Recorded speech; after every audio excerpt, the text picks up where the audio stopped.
Today we're going to make some basic red chili sauce using ground chili, or what they call chili molido. First, I'm going to take 2 tablespoons of, I use virgin olive oil, and I put it into a heated skillet. I'm using kind of a deep, flat skillet. I like it better than like a sauce pot. It's easier to brown and move with things. And I've got there, and I've got it on a medium heat, and just going to let it heat up just a bit. And going to, once it heats up, I'm going to put my flour and garlic in. And you've already got the ingredients. That was 2 tablespoons of virgin oil. And then I'm going to use, I like it a little bit garlicky, so I'm going to put in, I'm using minced garlic, and I use just two little tablespoons of that. That's probably about 4 cloves of garlic, but I do like my chili spicy. And this is, the chili I'm going to be using is a ground chili. And I use the hot because I like, both my husband and I like hot chili. And of course, the longer it sits in the refrigerator or in the freezer, once you make it up, it does get a little more spicy. So I've got that going. Just kind of, just want it just barely, just a little saute, just soften it up because it is already ground up. So once I get that going, then I need to use, you can use flour. I use the Wondra quick mixing flour, and I use it for all my gravies and sauces because it does not lump.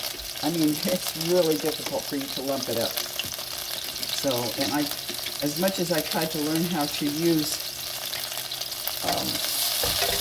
just regular flour, this has always been my go-to. Okay, for this, I'm going to need, let's see here. As I said, I had it all out, but I can't remember the flour. I need 2 tablespoons of the flour.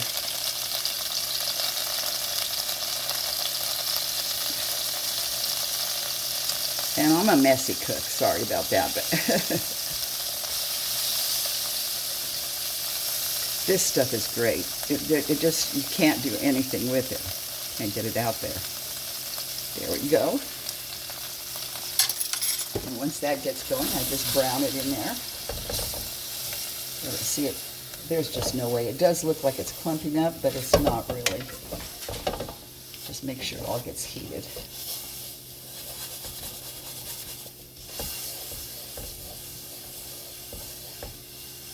And then we're going to just, once I get it all nice and warm, then I'm going to add, I use chicken broth, and I've got a 32-ounce package of it, but I'm going to only use about a half of it.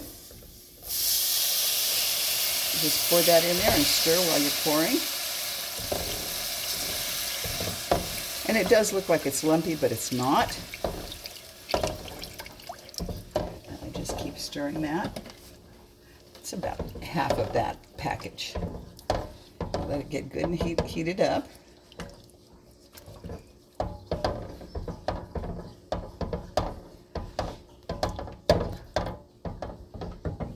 think this pan is, it's a little warped, but I just love this pan. It's good for everything. Grinding beef. Now, the recipe that I'm using doesn't ask for beef, but I do use ground beef, or you can use cubed beef, but I always brown it before, and I have this sitting aside over here, and it's already cooled down. So see how this is just now, it's starting to cream up. No lumps. The only bumps you see in there is the garlic. Okay.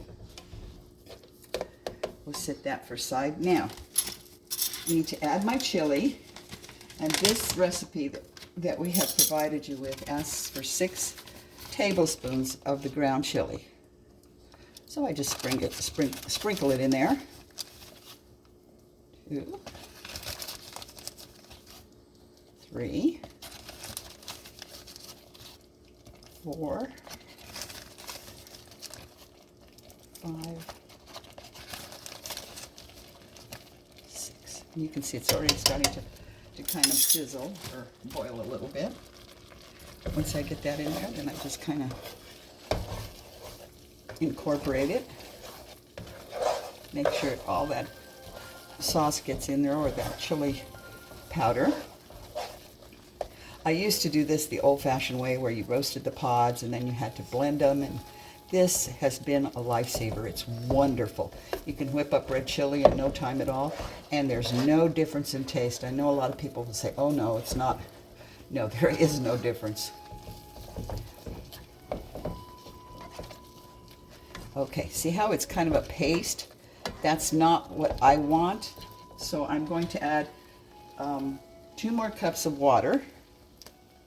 And you can kind of do this to the thickness you want, add more water, or you can add more chicken broth. Just depending on, with the chicken broth, you'll get a little more flavor. With the water, there you go. Now, you can see little pieces of garlic floating around in there. Might have gone a little heavy on the garlic, but we don't mind. Okay, we're going to just sit there for a minute. Now I'm going to add the other ingredients, and that is, I need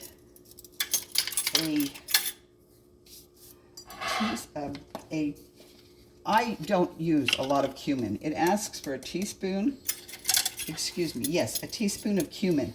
I don't. I'm going to go all the way down to a half a teaspoon. Cumin combines your flavors, so it is good. A lot of people don't care for it. If you get too heavy-handed with the cumin, you can very definitely taste it. And we want to have oregano. And oregano, it says 2 teaspoons, and I do use the full 2 teaspoons. And if you're using the flake like this, you can use the powdered. But if you're using the flake, there's one. I kind of grind it up with my hand. And then let's get another one. There's 2.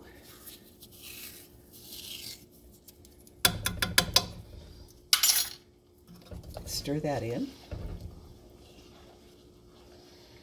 And then we're going to do a little bit of salt. And salt is to taste.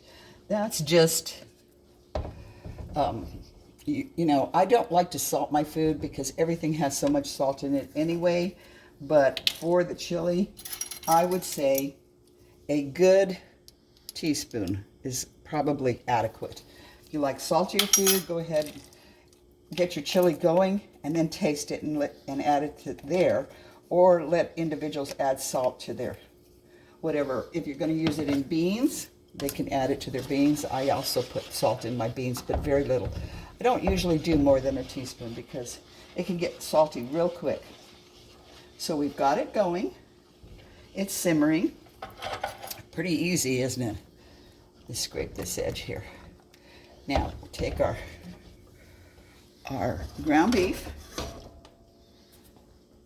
and just add it.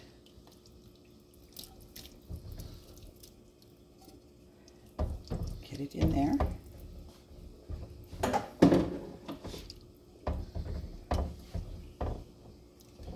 Now you really don't want to be wearing a white shirt when you're doing this because it can splatter if you're not real careful. And red chili is pretty difficult to get out, but if you catch it right away, you can hit it with some water and some shout and it will come out. But I also try to watch the backdrop here. Don't want that. Now we're going. We've got the meat and it's simmering. You can see it's kind of thin, but as it heats up and it boils and simmers, it will get a little bit thicker. The last little ingredient is just a personal one. You don't have to do this. I shouldn't say the last, second to the last, is I put in a little red wine, just a splash or 2. And the alcohol, whatever's in that, is just, it's a red wine vinegar. It'll burn off, but it does add some flavor. And then, personally, I don't care for a bitter chili, so I'm going to give you a little secret of mine. This is just personal. People will probably look at you sideways. I put about a teaspoon of sugar. And basically, that's it. You've got your ground beef, or you could put ground pork. You could put cubed cubed beef or cubed pork. Like I said, you want to give it a little bit of a graze on the frying pan before you add it. But this is ready to go right now.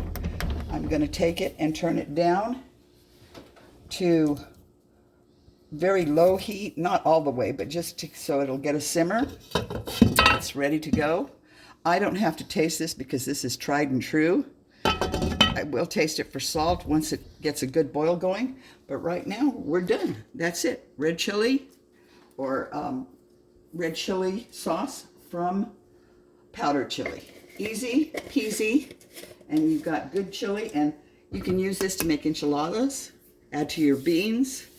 Red chili with eggs and bacon and hash browns in the morning is excellent. But give it a try. It's pretty easy. My husband and my whole family really enjoy it. Thank you for watching.